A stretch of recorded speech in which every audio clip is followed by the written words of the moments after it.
such an asshole! How you kids doing?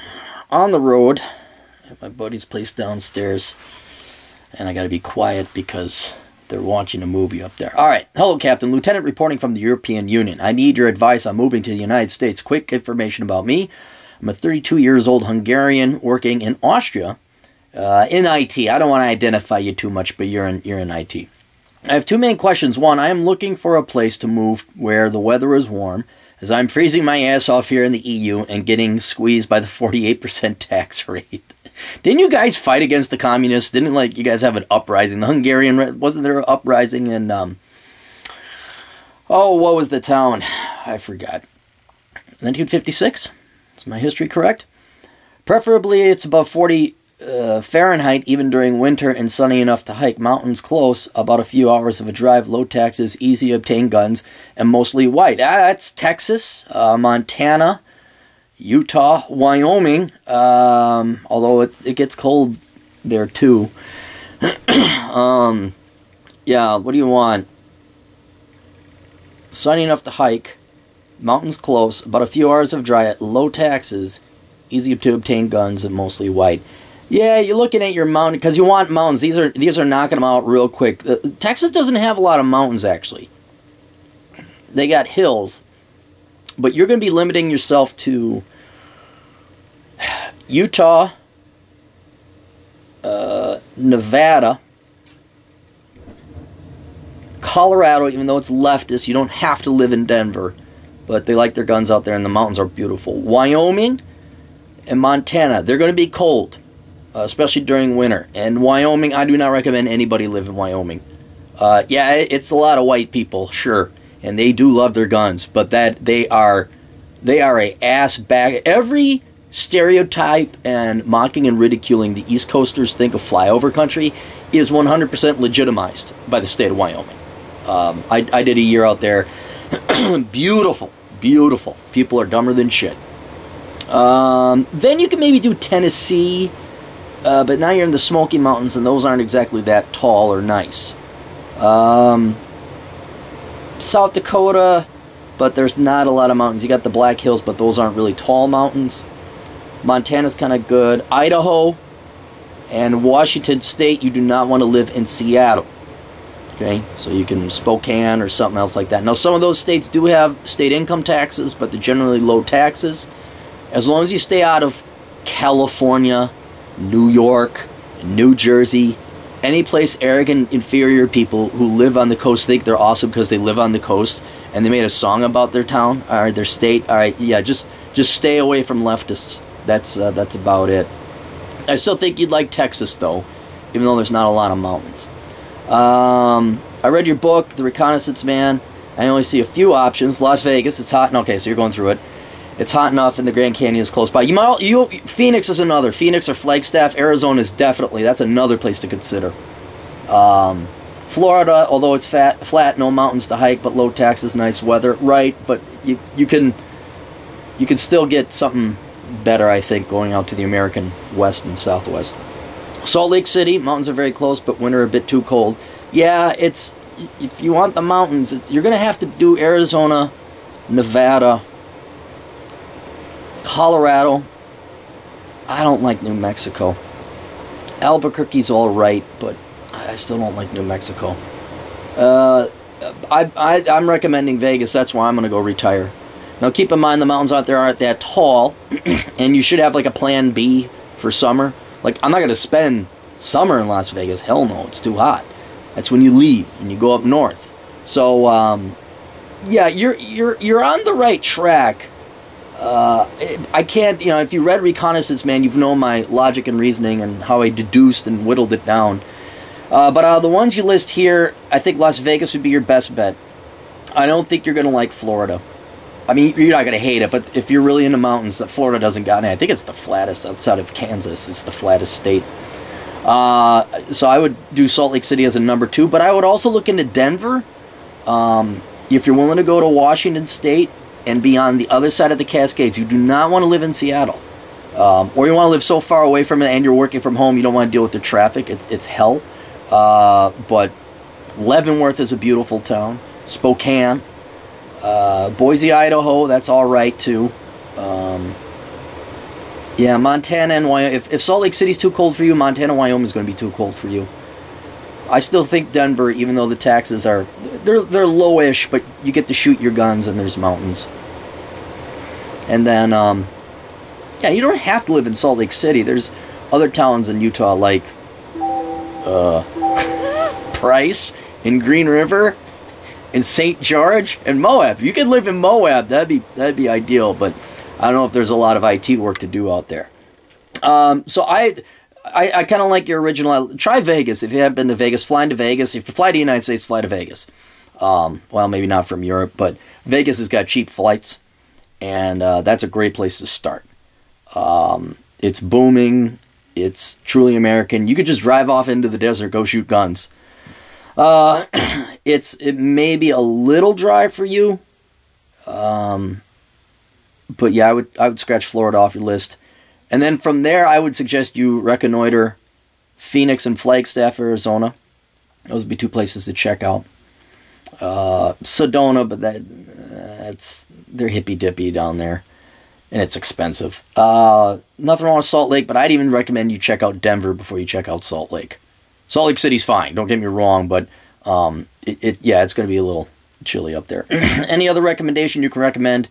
As you have much more experience. Yeah, like I said, look into Washington State. And then the Black Hills. But again, they may not be big enough mountains for you. And I often find myself driving over to the Bighorn Mountains, which if you look on the map, you'll see it's right over by a town called Buffalo, Wyoming. And Buffalo and Sheridan are really nice small towns, but it gets cold. And again, the people are dumb in Wyoming. I don't think you want to go there.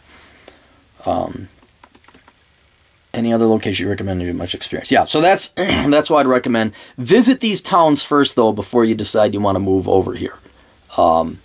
Definitely visit these towns. I know it's going to cost a lot for you to do that, but I would definitely visit the towns. 2, I'm slightly concerned about the working visa situation. If I understand correctly, I am eligible for an H-1B visa as I have almost 10 years of experience working in this IT field. But I only heard bad things about H-1B, and it seems to me I would be tied to the company who hired me for 5 years, and after I'm a permanent resident for at least 5 years, I can file for N-400 to become a citizen, so you get your green card. How much risk do you see in H-1B nowadays, as it seems to be abused to import basically slave labor? You can make this publicly on YouTube from this. Regards, I don't want to mention your name because I don't want you to get in trouble. I know very little about the H-1B visa, so I told you that, and that you're going to want to talk to other people who have gone through the program, because I'm a citizen. I don't have anything. I have friends who have gone through it. I had a buddy. He made very good money. He was in IT as well, and now he's got his green card. I think he's a citizen.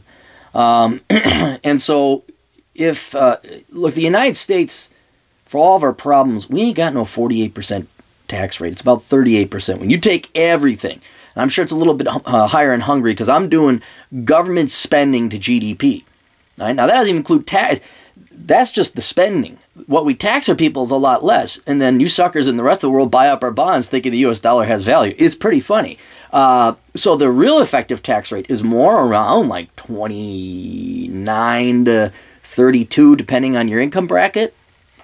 And then if you can whittle that down further by living in a no-state income tax state, we have pretty low taxes here if you just avoid the coasts and the leftist shitholes. So is it worth coming here? I would say it is. You don't have to stay. You say, fine, I don't want this visa anymore. I'm going home. If your employers start dicking you around. But I guess a larger question is, do you want to become a citizen of the United States? I mean, do you want to permanently live here? Because there's other places to go. And this is where I asked you about working remotely. Can you work remotely? As for your question about remote work, yes, it is possible, but sadly, I rarely see any company offering it. I was able to work from home for 8 months in my previous company, but I left it because I got much more money in this country you're working now. Working from home was a blast. P.S. I listen to your podcast frequently and watch your videos. Also, your book, Curse of the High IQ, is a big eye-opener. Helped to save my sanity. Thanks for all your work. So here's what, because you're 32, you're still young. I would say it's worth it just to come here. You may not get the visa in the state that you want to live, but if you just get to the United States, then you're here. You could travel around, and then you could find out whether you'd want to stay here or not, or whether you want to live in Denver or Salt Lake City and vice versa. So I see no reason for you not to. No one could put a gun to your head and make you stay. I mean, you could just, fuck you, I'm gone, bye. And then the feds would have issues if someone was holding you here illegally against your will. So I see, yeah, there's going to be all these bad and con things that come with HB1 visas or any other decision you make. I would hit the H1B visa discussion boards, especially from your native country. Find out what people think in IT. The two of them come prominently to mind. They had very good experiences, and they made good money, more than they were going to make. One of my buddies was from India. Another buddy of mine was from Russia. So I don't see what it's going to hurt to try, because it will get you here. Then you can explore. You're going to get experience. And if you don't want to, okay, fine, you're out. You don't have to. And then you can go home. But the reason I brought up working remotely, because you were thinking about working on the side, and that if you could work on the side and get some kind of side income going on, and you could do it remotely, that's the ideal right now. And I think that is the future of what they're calling now digital nomads, or kind of what I do. I just drive around on my motorcycle with my laptop here and my camera, and hey guys, can I get free lodging on a couch? Come on in, Clary, asshole. I think that's the future, because you can get income generated from the first world while having second or third world costs of living. So there's a lot of guys now going down to Southeast Asia. And so whereas I'm all for you coming here and checking it out, and man, I love Vegas and I love Denver and I love the American West, but you may not like it. And so what I would do is, now there's going to be some rules. You can't work for another employer, I'm pretty sure, with an H-1B visa, because they don't want you taking other people's jobs in the United States. So you'd have to have some kind of arrangement where, okay, yeah, you're doing work on the side, but it have to be really on the down low, or your buddy is paid under a different tax number, and you just have this donated to your parents' account or something like that, and then you use that money down the road to buy a house in the United States. I don't know, some way to work. You don't want to run afoul of your visa rules here. But ideally, I think what you should be aiming for, especially because the field you're in, you have worked remotely. You enjoyed it. If you can work remotely, it almost becomes you're a global citizen. So you're like, yeah, my employer is in Iceland. My residency, my citizenship is in the Czech Republic, but I live in Thailand during 9 months out of the year. Then I go to Salt Lake City during summer or something like that. And you just go to where you want to live, and it's much nicer. You can, get your gun fix over in Salt Lake City. Probably not, I don't think Vietnam, though, they'll let you carry guns. The commies don't like it when you have guns. So I'm thinking maybe look a little bit further and get a bigger picture here for a potential opportunity that, you get the H-1B visa, you come here, you work here, get some experience. But whether you come here to the United States or not, try to get some kind of side gig going, some kind of entrepreneurial side gig that you can make money over the internet with your IT skills. And then this may become moot. You don't need a sponsor to come to the country. You make your $50,000 a year overseas. You come here, you rent a trailer in Moab, you hang out in the world's most beautiful park, Moab, Canyonlands National Park, and your bank is in one place, and you save some money on taxes. Andrew Henderson is the person, nomad capitalist. You should look into this. But that's just an idea to think about. So you're concerned about working visa. You understand you're ineligible. Or if you are eligible, you have almost 10 years of experience. Heard only bad things. It seems to me I would be tied to the company who hired me for 5 years. Yeah, you can't go work for their competitors. You owe them their time. After I'm a permanent resident for at least 5 years, I can file for it. Yeah, I would talk to other people who have done the H-1B visa from your country, find out what they say. But what research I did do, you can't be working for other people. But I wouldn't let it stop you. I mean, you can always refuse employment. I don't know if you can reapply for the H-1B visa if you cancel it and you leave. You'll lose your sponsor, certainly. But it would give you an opportunity to come to the United States and see where you want to live. The problem is I don't want to just say, hey, yeah, go to Vegas. Well, what if you really don't like desert? And you just say, okay, we'll go to Salt Lake City. Well, what if you really don't like Mormons? Okay, well, go to Denver. Well, what if you really don't hate pothead? Well, you really hate potheads. You got to try it. You got to go to each town and see what it's like. But I would start with Vegas. So, all right. Well, anyway, thank you. I'm glad you listened to the podcast. You guys got questions? Go to assholeconsulting.com. And we got a ton of work to do this week. Got a ton of work to do. And taxes. Oh, boy, we got to do taxes. Oh, fun. All right, we'll see you guys later. Toodles.